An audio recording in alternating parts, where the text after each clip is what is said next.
আসসালামু আলাইকুম প্রিয় এসএসসি 2026 সালের পরীক্ষার্থীরা, এর আগে ভিডিওতে আমরা তোমাদের বাংলা প্রথম পত্রের ফাইনাল সাজেশনটা দিয়ে দিয়েছি। যে সাজেশনটা তুমি টেস্ট পরীক্ষা এবং ফাইনাল পরীক্ষা দুইটাতে ব্যবহার করতে পারবে এবং আমাদের সাজেশন ফলো করে ইনশাআল্লাহ ওইখান থেকে তোমার 100% প্রশ্ন পরীক্ষার হলে কমন থাকবে।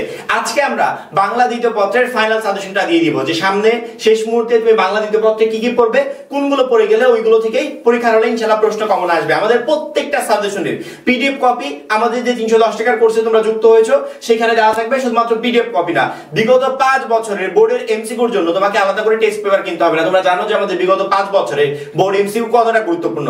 এগুলোর জন্য 2-3 হাজার টাকা খরচ করে টেস্ট পেপার কিনতে হবে না। আমাদের সাজেশনের পাশাপাশি বিগত 5 বছরের বোর্ডের এমসিকিউ এখানে দেওয়া থাকবে। সেই সাথে প্রত্যেকটা চ্যাপ্টার অ্যানালাইসিস করা শর্ট কোশ্চেন, সংক্ষিপ্ত প্রশ্ন যে তোমাদের আসবে, সেই সংক্ষিপ্ত প্রশ্নের পিডিএফ যেগুলো থেকে তুমি পরীক্ষার হলে সংক্ষিপ্ত প্রশ্ন কমন পাবে, সৃজনশীলের জ্ঞানমূলক প্রশ্ন কমন পাবে, সেই সাথে এমসিকিউ কমন পাবে। কারণ কি, ওই পিডিএফ গুলো মূল বই অ্যানালাইসিস করা হয়েছে, সেক্ষেত্রে ওই পিডিএফ গুলো কমপ্লিট করলে তুমি ওইখান থেকে এভরিথিং প্রশ্ন কমন পাবে। সেই সাথে লিখিত অংশে শর্টকাট টেকনিক, গ্রামারের শর্টকাট টেকনিক, প্রশ্ন রুটিন, এ প্লাস গাইডলাইন, এভরিথিং। একটা সাবজেক্টে এ প্লাস প্রিপারেশন নেওয়ার জন্য, এ প্লাস কনফার্ম করার জন্য যা যা প্রয়োজন তার টোটালি এভরিথিং আমাদের ওই 310 টাকার কোর্সে দেওয়া আছে। সেক্ষেত্রে যারা এখনো কোর্সে যুক্ত হয়নি, স্ক্রিনে যে নাম্বারটা দেখতে পাচ্ছ এই নাম্বারে 310 টাকা কোর্স ফি পাঠিয়ে এই নাম্বারে হোয়াটসঅ্যাপে আমাকে জানাবে যে ভাই কোর্স ফি পাঠিয়েছি, সাথে সাথে তোমাকে গ্রুপে যুক্ত করে নিবা। তখন থেকে তোমার এই ক্লাস প্রস্তুতি শুরু হয়ে যাবে। বাংলা দ্বিতীয় পত্রে আমাদের টোটাল 100 মার্কের পরীক্ষা হবে। এই 100 মার্কের ভিতর 30 থাকবে হচ্ছে এমসিকিউ আর সিকিউ থাকবে 70। সিকিউ অর্থাৎ নির্মিত অংশ। সিকিউতে আমাদের এই টোটাল 6টা প্রশ্ন আসবে। এই 6টা প্রশ্নের নাম্বার কত? 70। প্রবন্ধ রচনা এখানে 20 নাম্বার হবে, টোটাল নাম্বার হচ্ছে 70 এবং এই 30 হচ্ছে এমসিকিউ। 30 এর জন্য আমাদের 43টা পরিচ্ছেদ আছে। এই দেখো আমার কাছে এই মুহূর্তে তোমাদের মূল বই, টোটাল 43টা পরিচ্ছেদ আছে। এই 43টা পরিচ্ছেদ থেকে যদি ভালো মতো মানে নিয়ম অনুসরণ করে প্রিপারেশন নিতে পারি, সেক্ষেত্রে পরীক্ষার হলে 30টার ভিতর 30টা এমসিকিউ কমন পাওয়া সম্ভব। সেই সাথে আমাদের মানে কারো যদি এই টেক্সট বুকটা বাংলা দ্বিতীয় পত্র এই বইটা আয়ত্তে থাকে, তার 100% প্রশ্ন কমন থাকবে। এখন সামনে যে সময়টা আছে এই সময়ে টোটাল এভরিথিং তো করা সম্ভব না, সেক্ষেত্রে অবশ্যই আমাদেরকে সাজেশন ফলো করতেই হবে। সাজেশন ফলো করলে হবে কি, অল্প টাইমে আমি একটা বেস্ট প্রিপারেশন নিতে পারবো, এ প্লাস প্রিপারেশনে পরীক্ষার হলে যেতে পারবো। এবং আমাদের সাজেশন গুলো বিগত বছরগুলোর বোর্ড প্রশ্ন অ্যানালাইসিস করে রেডি করা হয়েছে। সেক্ষেত্রে আমরা যেগুলোকে বলবো ইনশাআল্লাহ, যেগুলো পড়তে বলবো সেই গাইডলাইন মতো পড়তে পারলে তোমার টোটালি প্রশ্ন ইনশাআল্লাহ কমন থাকবে। বাংলা দ্বিতীয় পত্রের জন্য প্রথমত আমরা নির্মিত অংশ এই 70 মার্ক নিয়ে কথা বলবো, যেহেতু অধিকাংশ নাম্বারই এটাতে, সেক্ষেত্রে অবশ্যই এই অংশ নিয়ে কথা বলবো। প্রত্যেকটা প্রশ্ন 1 নম্বরে অনুচ্ছেদ 2টা আসবে, একটা লিখতে হবে। 2 নম্বরে এখানে মানে চিঠিপত্র অবলিক সংবাদ প্রতিবেদন দেওয়া ছিল যে 2টার ভিতর 2টা আসবে, যে কোনো একটা তুমি লিখতে পারবে। কিন্তু পরবর্তীতে মানে বোর্ডের নতুন সংযোজন নম্বর বন্টনে তারা পরিবর্তন এনেছে। পরিবর্তনটা হচ্ছে এখানে যে চিঠিপত্র এবং আমাদের যে সংবাদ প্রতিবেদন ছিল সেটা বাদ দিয়ে এখানে চিঠি আবেদন পত্র হবে এবং সংবাদ প্রতিবেদনটা 5 নম্বরে চলে গেছে। 5 নম্বরে কোন জায়গা? আমাদের অনুবাদ ছিল, এই অনুবাদটাকে বাদ দেওয়া হয়েছে। অনুবাদ পরীক্ষায় আসবে না, ওটা করার কোনো দরকার নেই। অনুবাদের পরিবর্তে সংবাদ প্রতিবেদন পড়তে হবে। এইভাবে প্রত্যেকটা প্রশ্নে 2টা করে থাকবে, যে কোনো একটা লিখতে হবে। এবং 6 নম্বরে আমাদের রচনা আসবে 3টা, তার ভিতর যে কোনো একটা লিখতে হবে। আমরা টোটালি সবগুলোরই সাজেশন দিয়ে দিব। প্রথমত আমরা তোমাদের অনুচ্ছেদ অংশের সাজেশনটা দিব। অনুচ্ছেদের জন্য আমরা টোটাল যে 9টা অনুচ্ছেদ দিয়েছি, ইনশাআল্লাহ এখান থেকে পরীক্ষার হলে তোমরা ইজিলি কমন পেয়ে যাবে। অর্থাৎ এই 9টা হচ্ছে সবচেয়ে ইম্পর্টেন্ট। তারপরে বোর্ড পরীক্ষার আগে যদি তুমি আমাকে বলো যে ভাই আরো একটু শর্ট করে দেন, সেক্ষেত্রে অবশ্যই মাসবে আমি শর্ট করার চেষ্টা করব। তবে আমাদের সাজেশনটা যেহেতু সকল বোর্ডের শিক্ষার্থীদের জন্য, সেক্ষেত্রে এখান থেকে যদি স্কিপ করি তাহলে হবে কি, পরীক্ষার হলে তুমি একটা কমন পাবে, তার ভিতর থেকে একটাই লিখতে হবে। অর্থাৎ 2টা পড়লে 2টা কমন পাবে এরকম হবে না, কিন্তু এই 9টা পড়ে গেলে ইনশাআল্লাহ 2টার ভিতর 2টাই তোমার কমন থাকবে। সেক্ষেত্রে অনুচ্ছেদের জন্য আন্তর্জাতিক মাতৃভাষা দিবস, বৈশাখী মেলা, বই মেলা, রেলগাড়ি, স্বাধীনতা দিবস, জাতীয় পতাকা, কম্পিউটার, মোবাইল ফোন, পদ্মা নদী, এই এভরিথিং তুমি পড়ে যাবে। অর্থাৎ এই 9টা পড়ে যাবে। এবং আমরা রাইটিং পার্টের অর্থাৎ তোমাদের যে বাংলা দ্বিতীয় পত্রে লিখিত অংশ আছে প্রত্যেকটার জন্য শর্টকাট টেকনিক দিচ্ছি। শর্টকাট টেকনিক গুলো কি কাজে লাগবে জানো? শর্টকাট টেকনিক গুলো এই যে 9টা দিলাম, এই 9টা তোমাকে পড়তে হবে না। অনুচ্ছেদ কিভাবে লিখতে হবে, নিয়মটা কি, এই ফরম্যাটটা মাথায় নিয়ে গেলে তুমি যে কোনো অনুচ্ছেদ মানে আমার সাজেশন থেকে যদি বাই চান্স মিসও হয়ে যায়, তারপরে তুমি এত সুন্দর করে লিখে আসতে পারবে যে শিক্ষক 1 নাম্বারও কাটতে পারবে না, একবারে ইজিলি তুমি দিয়ে আসতে পারবে। সেক্ষেত্রে অবশ্যই আমাদের শর্টকাট টেকনিক গুলো তো আমাদের পিডিএফ কোর্সে দেওয়া থাকবে, ইউটিউবে ক্লাস আকারে দেওয়া থাকবে। তোমরা সেই পিডিএফ গুলো সংগ্রহ করে কম্পিউটার দোকান থেকে প্রিন্ট করে নিতে পারবে, তাহলে পরীক্ষার জন্য আরো গোছালো পরিবেশে একটা প্রিপারেশন নিতে পারবে।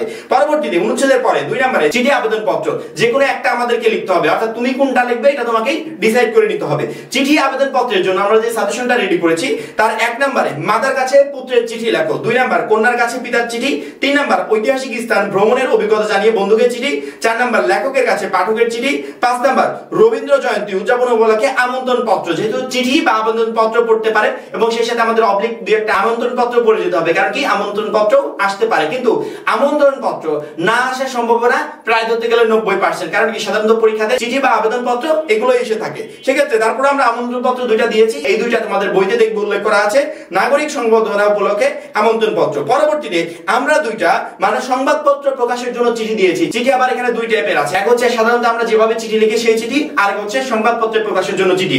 এই দুইটা সংবাদপত্র প্রকাশের চিঠিও তোমরা পড়ে যাবে। 7 নম্বরে স্বাস্থ্য কেন্দ্রের দুর্দশার কথা জানিয়ে পত্রিকায় প্রকাশের জন্য চিঠি, আরেক হচ্ছে সড়ক দুর্ঘটনার প্রতিকারের দাবি জানিয়ে পত্রিকায় প্রকাশের জন্য চিঠি। এই দুইটা সংবাদপত্রে প্রকাশের চিঠি পড়ে যাবে। যদি সংবাদপত্রে প্রকাশের চিঠি আসে তাহলে এই দুইটার ভিতর যে কোনো একটা ইনশাআল্লাহ পরীক্ষায় আসবে।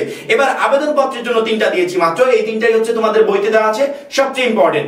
মূল বইয়ের বাইরে থেকে যেহেতু কোশ্চেন হবে না, সেক্ষেত্রে আমরা মূল বইয়ের বাইরে থেকে সাজেশন রেডি করে নেই। মূল বইয়ের ভিতর থেকে যেগুলো ইম্পর্টেন্ট সেগুলো দেওয়ার চেষ্টা করেছি। 1 নম্বরে ছুটির জন্য প্রধান শিক্ষকের নিকট আবেদন পত্র, 2 নম্বরে তোমার গ্রামে পাঠাগার স্থাপনের জন্য চেয়ারম্যানের নিকট আবেদন পত্র, 3 নম্বর সহকারী শিক্ষক পদে নিয়োগের জন্য আবেদন পত্র। আবেদন পত্রের ভিতরে ইনশাআল্লাহ এই 3টার ভিতরে একটা তোমরা পরীক্ষার হলে পেয়ে যাবে। পরবর্তীতে আবেদন পত্রের পরে 3 নম্বরে আছে সারাংশ বা সারমর্ম। এখন তুমি যদি মনে করো যে আমি সারাংশ পড়ে যাব, সারমর্ম পড়বো না, এটা তোমার ইচ্ছা। আবার যদি মনে করো যে আমি সারমর্ম পড়বো, সারাংশ পড়বো না, এটাও তোমার ইচ্ছা। এখন তুমি কোনটা পড়ে যাবে এটা তোমাকে ডিসাইড করতে হবে। কিন্তু আমরা আমাদের সাজেশনে দুইটার জন্য সাজেশন দিয়েছি, তুমি যেটা ইচ্ছা সেটা পড়ে যেতে পারো, অথবা তুমি দুইটাই পড়ে যেতে পারো। যে পরীক্ষার হলে যেটা কমন আসবে সেটা আমি আনসার করতে পারবো।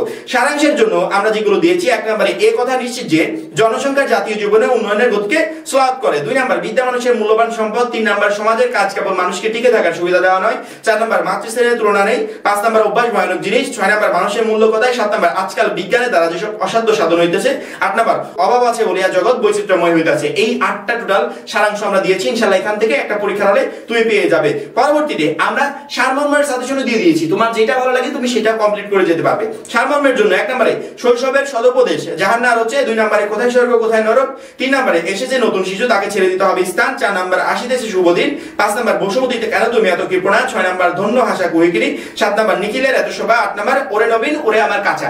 এই 8টা সারমর্ম পড়ে যাবে। ইনশাআল্লাহ সারমর্ম এখান থেকে একটা পরীক্ষার হলে তুমি কমন পেয়ে যাবে। পরবর্তীতে 4 নম্বর ভাব সম্প্রসারণ। আমি কিন্তু আগেই বলেছি এই শর্টকাট টেকনিকের সাজেশনগুলো আমরা দিচ্ছি, পাশাপাশি আমরা শর্টকাট ফরম্যাটগুলো দিব। ইনশাআল্লাহ এখান থেকেই তোমরা পরীক্ষার হলে 100% কমন পেয়ে যাবে, মিস হবে না। তারপরেও যদি কিন্তু খাতিরে যদি বাই চান্স মিসও হয়ে যায়, তারপর আমাদের শর্টকাট টেকনিকগুলো তোমাকে সহযোগিতা করবে সুন্দর করে প্রত্যেকটা অ্যানসার করে আসার জন্য। অর্থাৎ শর্টকাট টেকনিকগুলো দ্বারা তুমি সুন্দর করে অ্যানসার করে আসতে পারবে। এবং আমাদের শর্টকাট টেকনিকগুলো এই যে 8টা 9টা দিয়েছি, অনেকে বলতে পারো ভাই এত কেন? আমাদের এই শর্টকাট টেকনিকগুলো তোমাকে এতগুলো পড়ার হাত থেকে বাঁচাবে। অর্থাৎ অনেকগুলো ফরম্যাট আছে, একটা পড়লে আর 8টা 9টা পড়তে হয় না। সেক্ষেত্রে ভয় পাওয়ার কোনো দরকার নেই, আতঙ্কিত হওয়ার কোনো প্রয়োজন নেই। আমরা তোমাদের টোটাল এভরিথিং সহজ করে দিচ্ছি। প্রথমে সাজেশন দিচ্ছি, ওই সাজেশনটা কিভাবে সহজে কমপ্লিট করবে তার জন্য শর্টকাট টেকনিক দিচ্ছি, এভরিথিং দিচ্ছি। তাহলে তোমার টেনশন কোথায়? আশা করি কোনো জায়গাতে টেনশন হবে না। তারপর ভাইয়াতে আছে কোনো প্রবলেম হলে অবশ্যই কমেন্টে জানাবে, আমি সর্বোচ্চ চেষ্টা করব তোমাদের সেই সমস্যাগুলো সমাধান করার। ভাব সম্প্রসারণের জন্য আমরা দিয়েছি 1 নম্বরে অন্যায় যে করে আর অন্যায় যে সহায়, 2 নম্বর ক্ষুধার রাজ্যে পৃথিবী গদ্যময়, 3 নম্বর গ্রন্থগত বিদ্যার পরস্তধন, 4 নম্বর দুর্জন বিদ্যান হলো পরিত্যাজ্য, 5 নম্বর প্রাণ থাকলে প্রাণী হয়, 6 নম্বর বই কিনে কেউ দেইলে হয় না, 7 নম্বর বিদ্যার সঙ্গে সম্পর্কহীন জীবন অন্ধ, 8 নম্বর মানুষ বাজে তার কর্মের মধ্যে, 9 নম্বর মেঘ দেখে কেউ গরিষ্ঠ ভয়, 10 নম্বর যে সহায় যে রহে। এই 10টা টোটালি পড়ে যাবে। এখান থেকে পরীক্ষার হলে তুমি ইজিলি কমন পেয়ে যাবে। সেই সাথে যদি মনে করো যে 10টা বেশি হয়ে যাচ্ছে, তাহলে ভাব সম্প্রসারণ লেখার নিয়ম নিয়ে আমাদের যে ভিডিওটা আসবে সেই ভিডিওটা একটু দেখে নিও কষ্ট করে। কারণ কি ওই একটা ভিডিও দেখলে তোমাকে ভাব সম্প্রসারণ এতগুলো পড়তে হবে না, শুধুমাত্র টপিক মাথায় থাকলে তুমি যে কোনো প্রশ্নের অ্যানসার তুমি ইজিলি করতে পারবে। পরবর্তীতে আমাদের আসবে সংবাদ প্রতিবেদন, অর্থাৎ অনুবাদটা বাদ গেছে, অনুবাদের পরিবর্তে সংবাদ প্রতিবেদনটা আসছে। সংবাদ প্রতিবেদন আমি যদিও সাজেশনে দিয়েছি, সংবাদ প্রতিবেদন লেখার মানে সংবাদ প্রতিবেদন সাধারণত কয় টাইপের হয় বলো তো? 2 টাইপের। এক হচ্ছে আমি সুনাগরিক হিসেবে সংবাদপত্রে প্রকাশের জন্য একটা প্রতিবেদন লিখছি, 2 নম্বরে হচ্ছে আমি নির্দিষ্ট কোনো একটা পত্রিকার রিপোর্টার হিসেবে একটা প্রতিবেদন লিখছি। আমি এই 2 টাইপের প্রতিবেদনই তোমাদেরকে শিখিয়ে দেব, যার কারণে ওই একটা প্রতিবেদন দেখলেই এনাফ। মানে একটা ফরম্যাট দেখিয়ে দিব আর এক গাদা প্রতিবেদন তোমাকে মুখস্থ করতে হবে না। ওই একটা ফরম্যাট দিয়ে তুমি যে কোনো প্রতিবেদন পরীক্ষার হলে ইজিলি লিখতে পারবে। তারপরেও সাজেশন দিতে হবে, সেই সুবিধার্থে আমরা দিয়ে দিয়েছি।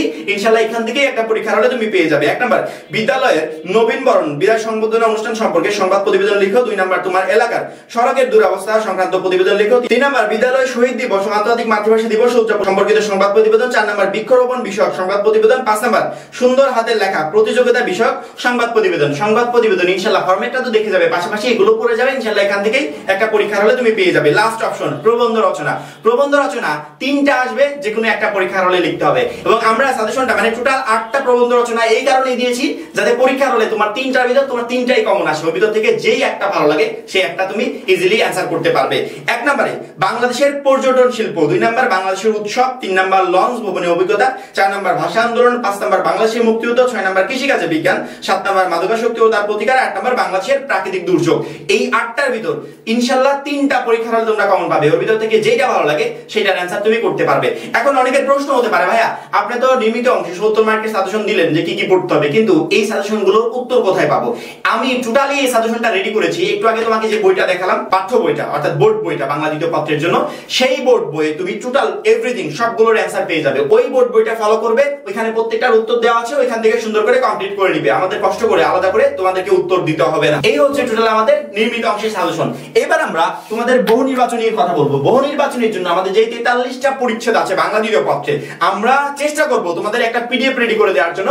যে পিডিএফ গুলো কমপ্লিট করলে ইনশাআল্লাহ ওইখান থেকে তুমি টোটাল এমসিকিউ গুলো কমন পেয়ে যাবে। কারণ কি, আমরা যে পিডিএফটা তোমাদেরকে দিব, ওই টোটাল পিডিএফটা রেডি করা হয়েছে মূল বই অ্যানালাইসিস করে। সেক্ষেত্রে মূল বই যেহেতু আমরা অলরেডি অ্যানালাইসিস করেছি, প্রত্যেকটা পরিচ্ছেদ অ্যানালাইসিস করেছি, তাহলে তো মিস হওয়ার কোনো সম্ভাবনা নেই, ইনশাআল্লাহ ওইখান থেকে আসবে। তারপরও এমসিকিউ 30টার ভিতর 30টা যদি কমন পেতে যাও, তাহলে তোমাকে একটা প্রসেস অবলম্বন করতে হবে। তোমার টেক্সট বুক 43টা যে পরিচ্ছেদ আছে, এই 43টা পরিচ্ছেদের প্রত্যেকটা সুন্দর করে রিডিং করবে। রিডিং করার সময় ইম্পর্টেন্ট লাইনগুলোকে আন্ডারলাইন করবে। পরবর্তীতে 15 বার 20 বার পরীক্ষার আগ পর্যন্ত ওই ইম্পর্টেন্ট লাইনগুলো যে আন্ডারলাইন করেছো, ওইগুলো বারবার করে রিভিশন দিতে থাকবে। যখনই ওইগুলো সুন্দর করে রিভিশন দেওয়া শেষ, তোমার কাছে মনে হচ্ছে যে মোটামুটি আমি ভালো একটা প্রিপারেশন নিয়ে ফেলেছি টেক্সট বুক থেকে, তখন বিগত 5 বছরের বোর্ডের এমসিকিউ গুলো করবে। এখন বলতে পারো বিগত 5 বছরের বোর্ডের এমসিকিউর জন্য কি টেস্ট পেপার কিনতে হবে কিনা? না, একদমই না।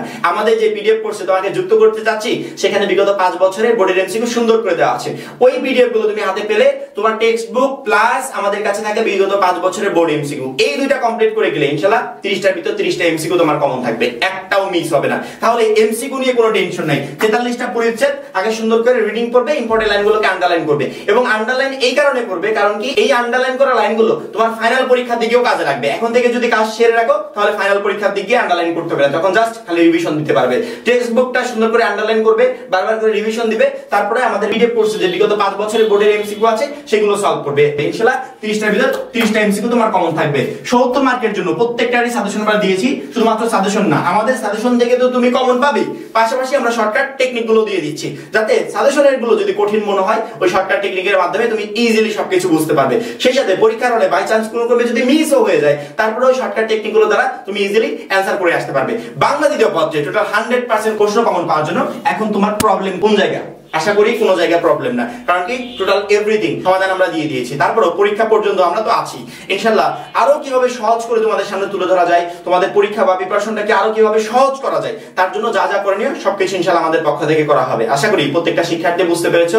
এখন এই পর্যন্তই। যারা এখনো আমাদের এসএসসি 26 টার্গেট প্লাস কোর্সে যুক্ত হওনি, খুবই দ্রুত যুক্ত হয়ে যাবে, কারণ তুই একটা মাত্র কোর্সে তোমাকে সকল সাবজেক্টে এ প্লাস প্রিপারেশন নিতে প্রচন্ড পরিমাণে হেল্প করবে। সবাই ভালো থাকবে, সুস্থ থাকবে, আল্লাহ হাফেজ।